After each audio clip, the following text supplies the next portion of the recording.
So let us think about the purpose and the power and the principles of fatherhood this wonderful occasion. तो क्यों न इस अच्छे अवसर पर हम पिता होने के सिद्धांत को, उसकी भूमिका के ऊपर हम थोड़ा समय मनन करना, नजर डालना चाहेंगे। I just wanted to quote one of the secular research survey says more than any other factor, a biological father's presence in the family will determine a child's success and happiness. मैं एक संसार में कहे जाने वाले प्रचलित शोध के सर्वेक्षण के एक आंकड़े को बताना चाहूंगा कि एक परिवार में जैवीय पिता की जो भूमिका होती है वो हर किसी भूमिका से बड़ी और महत्वपूर्ण होती है। You know, one of the reason a survey says 63% of the youth suicides are from fatherless home. और इस प्रकार सर्वेक्षण कहता है कि 63% जो युवाओं की आत्महत्याएं हैं ऐसे परिवारों से होती हैं जहां पे पिता नहीं होते हैं। 85% of all children with behavioral disorder is the lack of absence of father. और 85% बच्चों के अंदर उनके स्वभाव में विकलांगता की वजह उनके घरों में पिता की अनुपस्थिति है। There is also a survey says 71% of high school dropouts is the reason is fatherless home.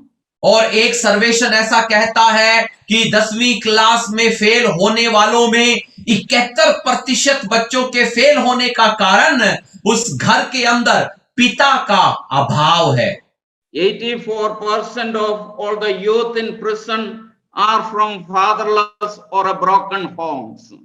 कैद खाने में पड़े हुए युवाओं के अंदर 84% युवा गण इसी प्रकार पिता के अभाव वाले घरों से संबंध रखते हैं।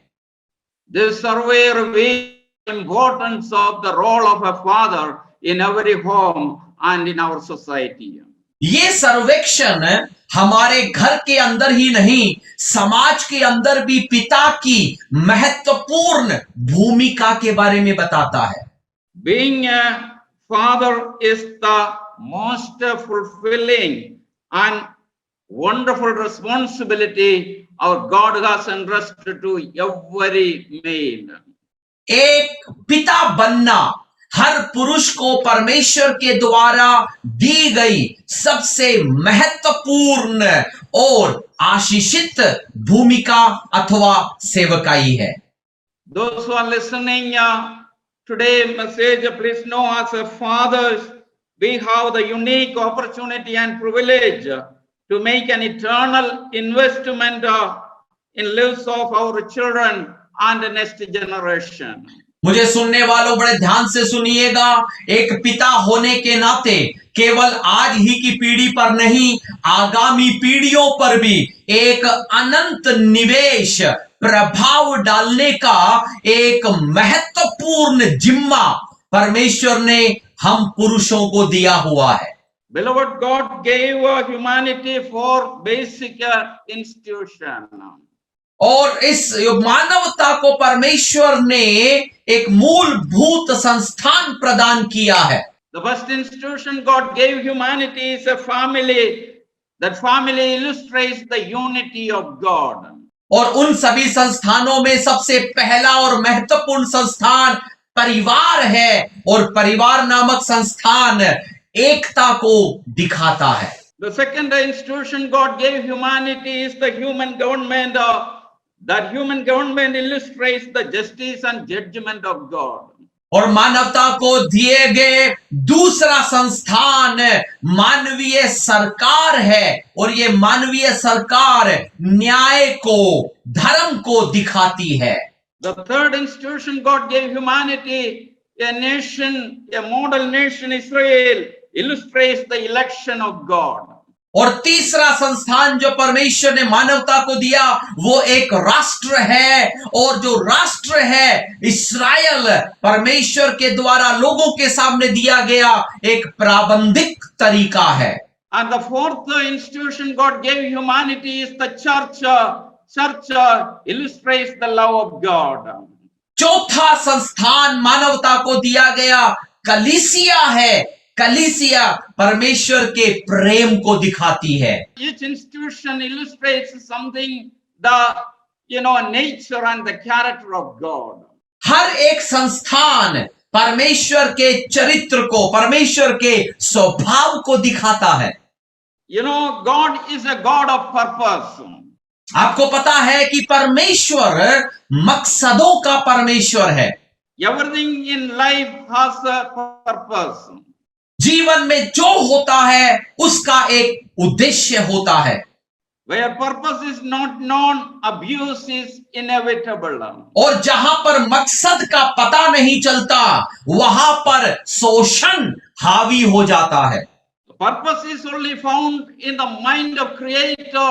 That is why, in order to know the purpose of our life, purpose of the Father, purpose of the role we need to play, we need to go back to original manual or the mind of the manual, that is the Bible.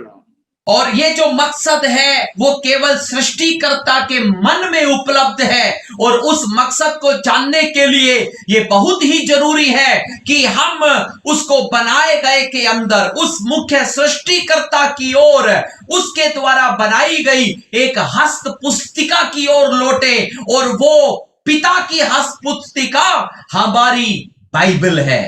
Beloved, when God wanted to build a model nation, God gave 10 commandments and laws to Moses. मित्रों, आपको पता है जब परमेश्वर इस्राएल नामक राष्ट्र को बनाना चाहता था तो उसने उससे पहले मूसा को 10 आज्ञाएं और नियम दिए। Exodus chapter 20 verses 12 we read that honor your father and your mother, you may be live long on this earth.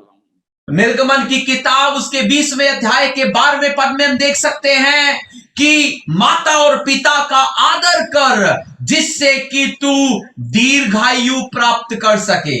So in order to build a nation, God is giving national policy for that nation.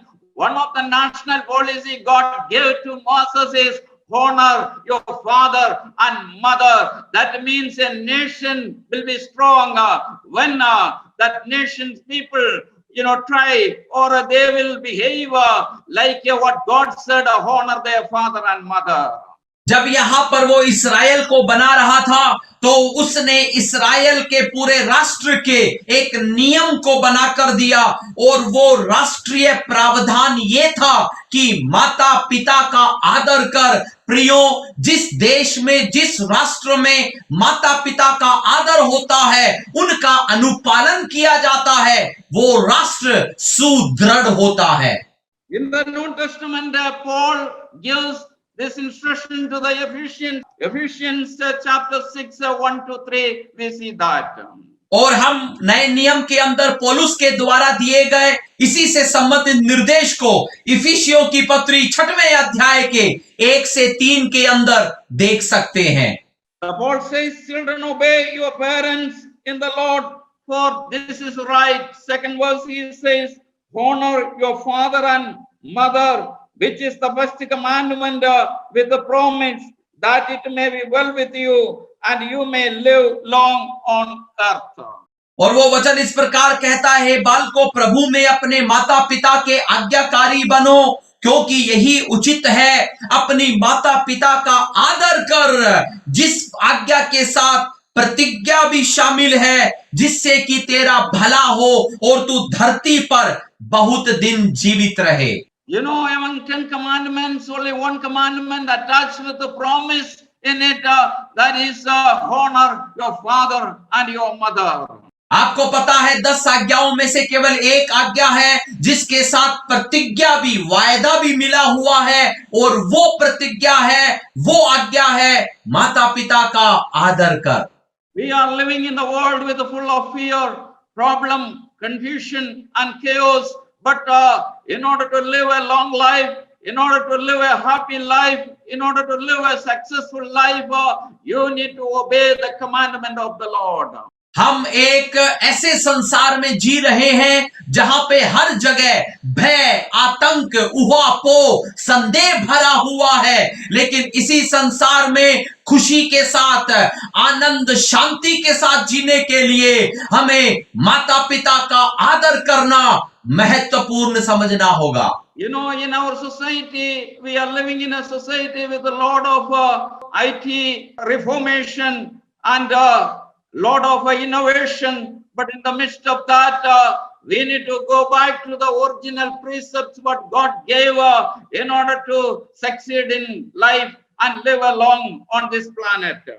आज हम एक ऐसे समय में रह रहे हैं जहां पे तकनीकी तौर पर हम नवोत्थान को, बड़े बड़े आविष्कारों को देख रहे हैं, लेकिन कहीं न कहीं जरूरी हो पड़ा है कि क्यों न हम परमेश्वर के द्वारा दिए गए उन मूल नियमों की ओर लौटकर चलें, जिससे कि हम आनंददायक और लंबा समय इस धरती पर खुशनुमा तरीके से बिता सकें।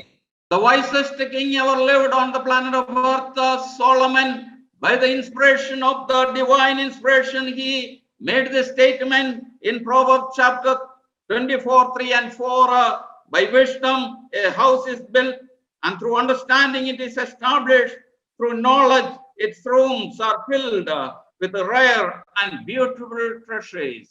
बुद्धिमानों का बुद्धिमान कहलाया जाने वाला राजा सुलेमान अपनी बुद्धिमता के साथ इन निर्देशों को नीति वचन 24 के 3 और 4 में लिखता है कि घर बुद्धि से बनता है, समझ के द्वारा स्थिर होता है, ज्ञान के द्वारा कोठरियां और सब प्रकार की बहुमूल्य और मनोहर वस्तुओं से भरी होती है।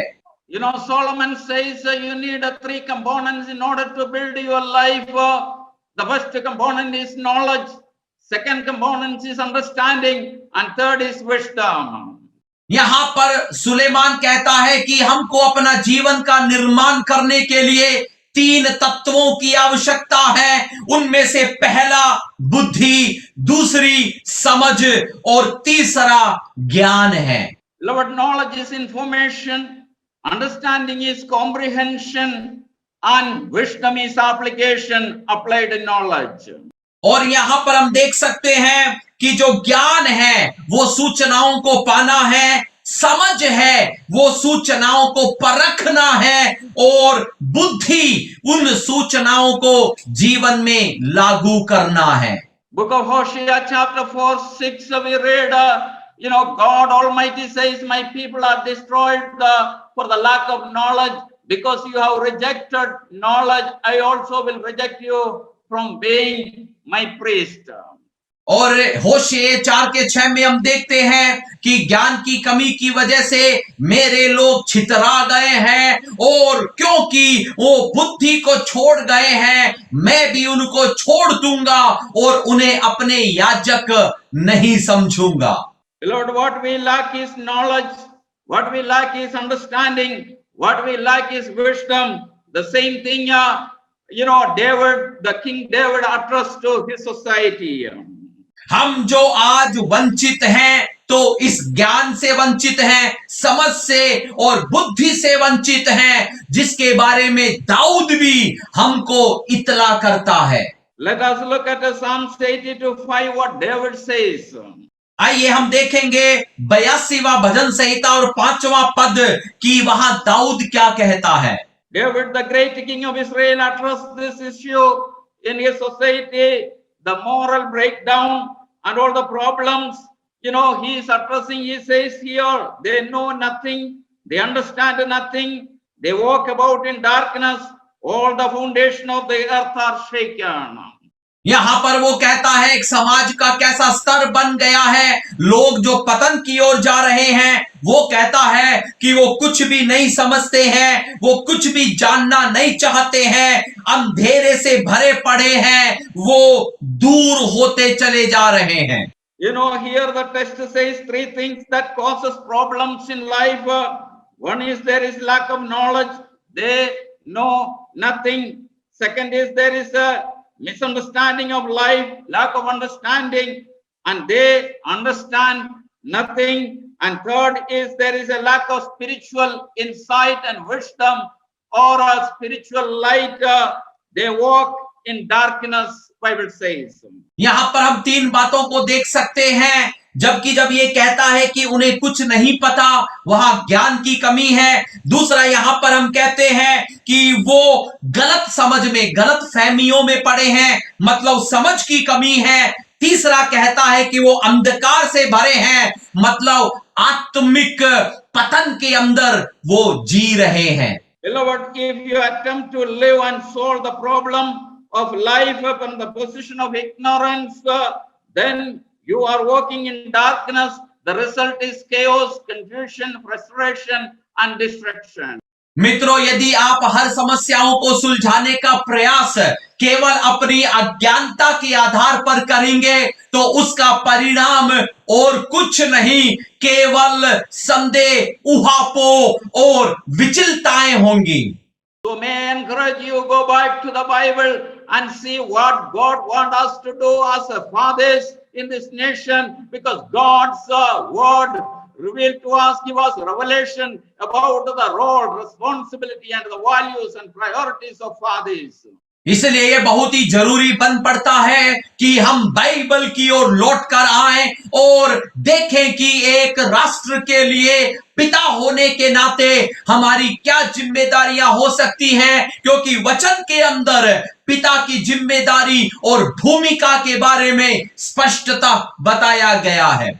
Beloved, about 2500 years ago, Old Testament prophet Malachi prophesied, and he said this word in Malachi chapter 4, verse 6. He says, he will restore the heart of the fathers to their children and the hearts of the children to their father. That means when Messiah will come, Jesus will come, he will restore the father's heart with the children and the children's heart with the fathers. करीब 2005 साल पहले पुराने नियम के भविष्यद्वक्ता मलाकी ने अपनी पुस्तक 4:6 में इस प्रकार कहा, वह माता पिता के मन को पुत्रों की ओर, पुत्रों के मन को माता पिता की ओर फेरेगा। मतलब जो मसीहा आ रहा है वो यीशु मसीह आएगा और माता पिता के दिलों को पुत्रों से और पुत्रों के दिलों को माता पिताओं से जोड़ेगा। The implication is the divine assessment or the conclusion. There is the major problem society is facing is a fatherless problem or broken families or not obedient to the word of God. That is why when Jesus will come, he will restore that problem, Bible says. इस वचन का यदि आप सार देखें तो ये बताता है एक समाज की सारी समस्याओं की मूल जड़ एक टूटा हुआ परिवार होता है। आपस में परिवार वालों के अंदर जो नासमझी है, एक दूसरे का अनादर, अनाज्ञाकारिता, और वचन कहता है कि जब यीशु मसीह आएगा वो इन सब को पुनः लौटा कर देगा। Today's Father's Day, let us look at the model father, the greatest father, the perfect father is our heavenly Father. आज क्योंकि पितृ दिवस है तो क्यों न हम अपनी नजर उठाकर देखें उस सिद्ध पिता की ओर, परिपक्व पिता की ओर, सर्वश्रेष्ठ नमूना बन सकने वाले हमारे आत्मिक स्वर्गीय पिता की ओर। The greatest man ever lived, the perfect man ever lived, a perfect son. He just said about his father in Matthew chapter 5:48, therefore you shall be perfect just as your Father in heaven is perfect. एक ऐसा मनुष्य जो सिद्ध था, एक ऐसा मनुष्य जो महान था, वो परिपक्व पुत्र, वो मत्ती 5 के अंदर इस प्रकार पिता के लिए कहता है कि वो तुम्हें पुत्र पिता में किस प्रकार आपको सर्वसिद्ध बनाता है। You know, I wanted to read Matthew chapter 11, verses 27 for you. You know what Jesus said about his father. मैं आपके सामने मत्ती 11 के 27 को पढ़ना चाहूंगा, जहां पर यीशु मसीह अपने पिता के बारे में कुछ कह रहे हैं। You know, Jesus said, all things have been delivered to me by my Father, and no one knows the Son except the Father, nor does anyone know the Father except the Son, and he whom the Son wills to reveal to him. यहां पर वो कहता है कि मेरे पिता ने मुझे सब कुछ सौंपा है और कोई पुत्र को नहीं जानता, केवल पिता, और कोई पिता को नहीं जानता, केवल पुत्र, और वह जिस पर पुत्र उसे प्रकट करना चाहे। So we need to look at Jesus and the Father, the relationship. Father says, this is my beloved Son. Son says, I came here to fulfill the purpose of my Father. My food is to finish the purpose of my Father.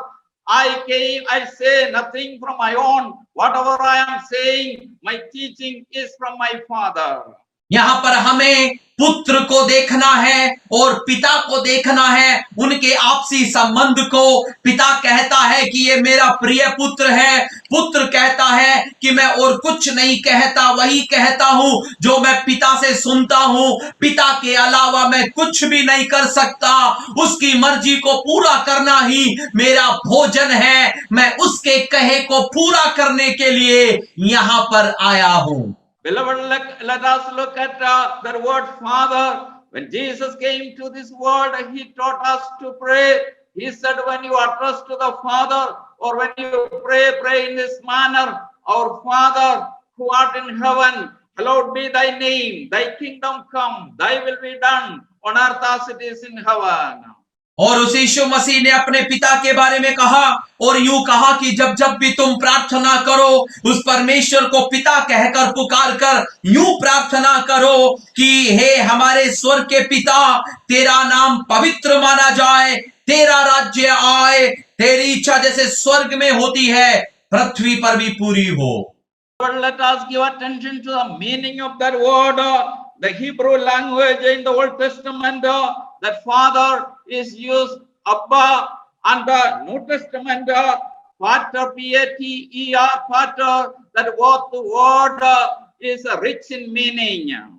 और हम देखेंगे कि पिता के लिए इस्तेमाल किए गए पुराने नियम में इब्रानी शब्द अब्बा और नए नियम के अंदर शब्द फाटर जो है, उसका अर्थ बहुत ही गहरा और गहन है। Beloved, Father means source, Father means sustainer, Father means nourisher. यहाँ पिता का मतलब है संभालने वाला, पोषण देने वाला और चलाने वाला। Here Father also means supporter, founder, protector and upholder. और इसी पिता का अर्थ भी ये भी है मदद करने वाला, सहायता देने वाला, सहारा देने वाला और बल बना देने वाला। Father also means progenitor. Our gene come from our father. That's why Bible says, unless you are born again, you will not enter the kingdom of God. In order to live in the kingdom, we need the gene from our father. और उस पिता का मतलब एक वंशानुगत या फिर उत्पन्न करने वाला भी है। मतलब हमारा जो गुणसूत्र है, वंश जो है, वो उस पिता से है। वचन कहता है कि जब तक हम नया जन्म नहीं पाते, हम उसके राज्य में नहीं आ सकते।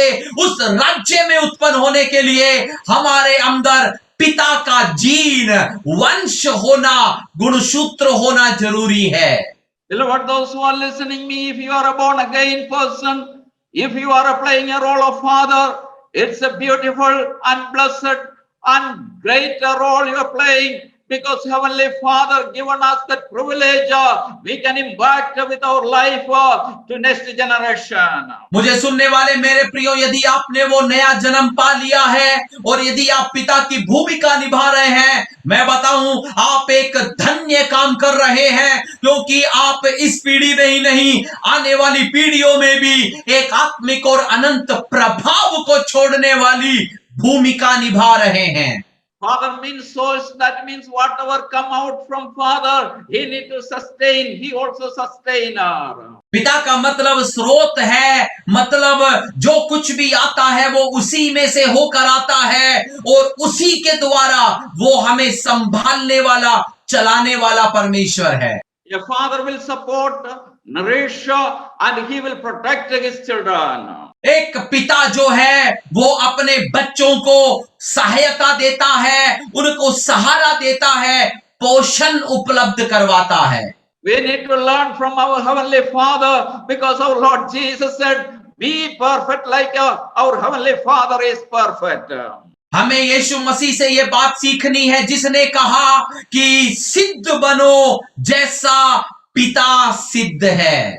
Beloved, the greatest problem is the problem of ignorance. That's why Bible says, my people are destroyed lack of knowledge. We need to come back to the original manual, what God says, what we need to do. Genesis chapter 1 and 2, perfectly given the role and responsibility of a male, a father. प्रियो, सबसे बड़ी जो समस्या है वो अज्ञानता की समस्या है। प्रभु का वचन कहता है कि ज्ञान की कमी की वजह से मेरे लोग भटक गए हैं। हमको इस पिता के द्वारा दी गई मूल पुस्तक की ओर, उस हस्त पुस्तिका की ओर आना पड़ेगा। उत्पत्ति 1 और 2, जहां पर एक सर्वश्रेष्ठ नमूना इस भूमिका को निभाने के बारे में हम सबको दिया गया है। Genesis chapter 1:26, God said, let us make a man in our own image and in our likeness so that they may rule over their environment. उत्पत्ति 1:26 में परमेश्वर कहता है कि हम मनुष्य को अपने स्वरूप में, अपनी समानता में बनाएं कि वे उन सबों के ऊपर अधिकार रख सकें। Genesis chapter 2:15 says, the Lord God took the man and put him in the garden. That is very important statement. God not put man in the forest or a jungle. God put a man in the garden because garden is a place, orderly place, the environment for the productive purpose. और उत्पत्ति 2:15 के अंदर हम देखते हैं, तब यहोवा परमेश्वर ने आदम को लेकर अदन की वाटिका में रख दिया। यह बहुत ही महत्वपूर्ण वचन है। परमेश्वर ने आदम को वाटिका में रखा था, किसी मरुस्थल या जंगल में नहीं। वाटिका का मतलब है एक क्रमबद्ध तरीके से बनाई गई एक सुनियोजित जगह। In other words, God put a man in his presence. Every evening God used to come and have fellowship and communion with the man. There was no church, there was no Bible, there was no prophet, no pastor, but God's presence was there. So God designed man to live in his presence. और हम देखते हैं कि किस प्रकार परमेश्वर की उपस्थिति वाटिका में आया करती थी। हर शाम को परमेश्वर वहां उतर कर आया करता था। वहां कलीसिया नहीं थी, वहां बाइबल नहीं थी, वहां भविष्यद्वक्ता नहीं थे, लेकिन परमेश्वर की उपस्थिति थी। कहने का मतलब परमेश्वर ने मनुष्य को मूल तौर पर ऐसे रचा है कि वो परमेश्वर की उपस्थिति में वास करने वाला हो। Before God created a fish, He created already water because a fish can only survive in the water. The same way, when God put a man in the garden, God says, you can survive, you can live, you can succeed, provided you are in my presence. हमें पता है मछलियों को बनाने से पहले परमेश्वर ने जल को बनाया, क्योंकि बिन जल के मछली जी नहीं सकती है। वहां उसके पालन के लिए पानी बना दिया गया था। उसी प्रकार परमेश्वर मनुष्य को वाटिका में, अदन के बाग में रखकर कहता है, वहां पर आपको मैं संभालूंगा, आपको वहां पर रहना है और आपका पालन पोषण वहीं से आपके लिए उपलब्ध करवाया जाएगा। Beloved, must application, if you take out a fish from the water, it malfunction and die. The same way, if you take out a man from the presence of God, he will malfunction. One of the major problem, people malfunction or people are not playing their role rightly because they are not in the presence of God. The solution is come back to the presence of God. You can only function properly when you are in the presence of God. जिस प्रकार एक मछली को जब जल से निकाल दिया जाता है तो वो वहां पर छटपटाने लगती है और मर जाती है, उसी प्रकार आज यदि कोई व्यक्ति छटपटा रहा है, सही भूमिका नहीं निभा पा रहा है, तो वो केवल इसलिए क्योंकि वो परमेश्वर की उपस्थिति में नहीं है। उसकी उपस्थिति ही उसके द्वारा सही कार्य करवा सकती है। तो क्या है परिणाम? वो गलत कार्य करता है। तो क्या करें? लौट कर आए परमेश्वर की उपस्थिति में, जिससे कि हम अपनी जिम्मेदारियों को सही तरीके से निभा सकें। The next verse says, God said to Adam to work, to cultivate, to guard, and then God says, I'm giving you a commandment, obey my commandments. और उसके बाद में हम देख सकते हैं कि परमेश्वर आदम को आज्ञा देता है कि तू वहां उसको सींच, उसको सुरक्षा प्रदान कर, उसको संभाल, और वो आज्ञा देता है कि तू मेरी आज्ञाओं का पालन कर। Beloved, to work means to become something. God want you and I to diligently work and become something and impact this world. यहां पर जब परमेश्वर कार्य करने को कहता है तो वो वास्तव में ये कहता है कि अपने पूरे दिल से जो भी कार्य दिया जाए उसको हमें करना है, जिससे कि हम परमेश्वर को प्रसन्न कर उसकी सिद्धता में बढ़ सके। God also said, cultivate. The cultivate means bring best out of it. Whatever God put in our hands, we need to bring best out of it. और दूसरी वो आज्ञा देता है कि इस भूमि को तू यहां उसको उपजाऊ बना, मतलब खेती बाड़ी करना, जो भी तेरे हाथ में दिया गया है उसके सबसे उत्तम परिणाम को तू निकालने की कोशिश कर। Then God says, take care of the garden, or protect the garden, or guard the garden. That means every father is a protector of their children, and we need to protect what God put in our hands. और उसके बाद में परमेश्वर कहता है कि इस बगीचे की रखवाली कर, सुरक्षा प्रदान कर। उसका मतलब यह है कि हर पिता को अपने बच्चों को, परिवार को संभालना है, सुरक्षा प्रदान करनी है, रखवाली देनी है। God also gave a command. Command means you need to follow and you need to teach others. Both responsibility a father need to do. He need to be a follower of the Lord's command, and he need to also teach or transfer that command to next generation. और अगली आज्ञा जो परमेश्वर कहता है कि ये आज्ञाएं हैं, उसको तू मान और दूसरों को भी सिखा। हम सबों की ये जिम्मेदारी है कि हम यीशु मसीह के अनुयायी तो बने ही, उसी के साथ साथ दूसरों को भी इसके बारे में हम सिखाने वाले हों। Beloved, may I invite you, if you practice this one, practice the presence of God, be a good and diligent worker, and bring your best out of whatever God put in your hands, the resources, and protect whatever God, put in your hands, and then God will bless your life. तो प्रियो, मैं आप सबों को आमंत्रित करना चाहूंगा कि क्यों न हम आए और जैसा ये वचन कहता है कि हम कार्य करें, अपने सर्वश्रेष्ठ कार्य को हम प्रदर्शित करने वाले हों, और जो कुछ भी हमारे रख रखाव में दिया जाए उसके एक अच्छे परिणाम को, उत्पाद को निकालने की कोशिश करें और सही रखवाली को हम वहां पर प्रदान करें।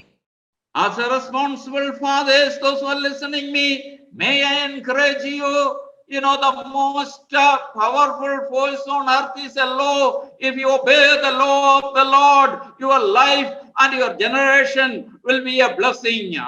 पिता होने के नाते मैं आप सबों को उत्साहित करना चाहूंगा कि हम इस बात को माने कि परमेश्वर का वचन कहता है, सबसे शक्तिशाली नियम यदि इस धरती पर हम यदि जीने के लिए ले सकते हैं तो वो है परमेश्वर के नियमों का पालन करें, आज्ञाओं को माने, जिससे कि हम यहां पर खुशनुमा और सफल जीवन व्यतीत कर सकें।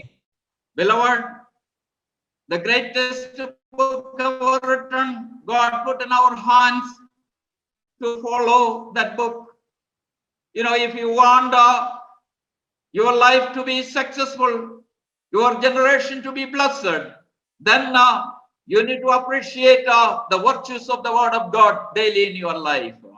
प्रियो, एक पुस्तक है जो हमें दी गई है और ये पुस्तक है जिसका हमें पालन करना है। परमेश्वर का वचन कहता है यदि हम वास्तव में एक सफल जिंदगी, मूल्यों की जिंदगी, प्रभाव डालने वाली जिंदगी जीना चाहते हैं तो हमें इस मूल पुस्तक को, बाइबल को, इसमें लिखी गई आज्ञाओं को मानकर अपना जीवन जीना पड़ेगा। It is a timeless book. It's a treasured book. It's a truthful book God put in our hands. Let us, practice and let us preserve the word and keep that word and obey that commandment of the Lord. एक ऐसी पुस्तक जिस पर समय प्रभाव नहीं डाल सकता, जो खजानों का खजाना है, जिसके अंदर सच भरा पड़ा है। क्यों न हम इस पुस्तक को माने, इनकी आज्ञाओं को पालन करें और एक सफल जिंदगी को व्यतीत करने में सफल बन जाएं। That's why, David says, I have hidden your word in my heart that I might not sin against you. One of the beautiful things, if you hide or hidden the word of God in our hearts, we can always live a victorious life. और जिस प्रकार दाऊद कहता है कि मैंने तेरे वचन को अपने दिल में छिपा रखा है जिससे कि मैं तेरे विरुद्ध पाप न करूं, सबसे अच्छी चीज जो हम हमारे दिल में डाल या छिपा सकते हैं तो वो परमेश्वर का यही सुंदर वचन है जिससे कि हम एक सफल जिंदगी जी सकें। This Father's Day, let us make a commitment that I am going to make a Bible come alive every day in my life. 3 principles I am going to give. That 3 principles you follow, God will bless you and your generation. तो क्यों न हम अपने आप को समर्पित ये कहते हुए करें कि मैं बाइबल को अपनी जिंदगी में हर दिन जीवंत बनाऊंगा, मेरा भाग बनाऊंगा, इसके सिद्धांतों को अपने सिद्धांत बनाऊंगा, चलूंगा और अनेकों के सामने चलने के लिए इन्हीं सिद्धांतों को मैं रखूंगा। As a principle, appreciate the virtues of the word of God every day in our personal life. पहला सिद्धांत ये है कि हम हमारी व्यक्तिगत जिंदगी में इन वचन के हर मूल्य को महत्व देने वाले हों। The second principle, assimilate or meditate the word of God. In other words, meditate the vitality of the word of God every day in our life. और दूसरा सिद्धांत ये है हम हमारे नित्य दिन की जिंदगी में परमेश्वर के वचन के ऊपर मनन करें, सोच विचार करें, मतलब वचन के मुख्य सिद्धांतों पर मनन करने वाले व्यक्ति बने। The third principle, appropriate or apply the word of God. In other words, the values of the word of God in your life, in your family life, and in your public life. और तीसरा सिद्धांत ये है वचनों को हमारे जीवन पर लागू करें, या दूसरे शब्दों में ये कहें वचन के मूल्यों को अपने जीवन पर, परिवार पर, अन्य लोगों पर, समाज पर उसको हम प्रायोगिक तौर पर लागू करने वाले हों। So beloved, those who are fathers, the best gift you can give to your children, always give the word of God, the law of the Lord. They are going to a blessings to your family, your society, and your nation, because God given a national policy for the nation. Honor your father and your mother. You may live long on this planet. इसलिए मेरे प्रियो, यदि आप इस पितृ दिवस पर किसी को सबसे अच्छा उपहार यदि दे सकते हैं तो वो उपहार ये परमेश्वर का वचन है। परमेश्वर के वचन के ये जो गुण हैं जिनसे कि जिन बच्चों को आप ये देंगे वो अपने परिवार के लिए, अपने समाज के लिए, अन्यों के लिए आशीष बन जाएगा। क्योंकि परमेश्वर का वचन कहता है एक राष्ट्र को यदि मूल्यवान बनना है तो वो तभी बनेगा जब वो अपने माता पिताओं का आदर करेगा। May I encourage you, make the decision this wonderful occasion of Father's Day that I am going to appreciate the virtues of the word of God, assimilate the vitality of the word of God, and appropriate the values of the word of God. If you do that, God will bless. और आज बिल्कुल सही समय है कि पितृ दिवस के अवसर पर हम क्यों न एक निर्णय ले, समर्पण करें कि मैं और हम सब परमेश्वर के वचनों को हम इसका पालन करेंगे, हम इसको मनन करेंगे, इसको जीवन में लागू करेंगे, जिससे कि ये हम सब के लिए एक आशीष बन जाए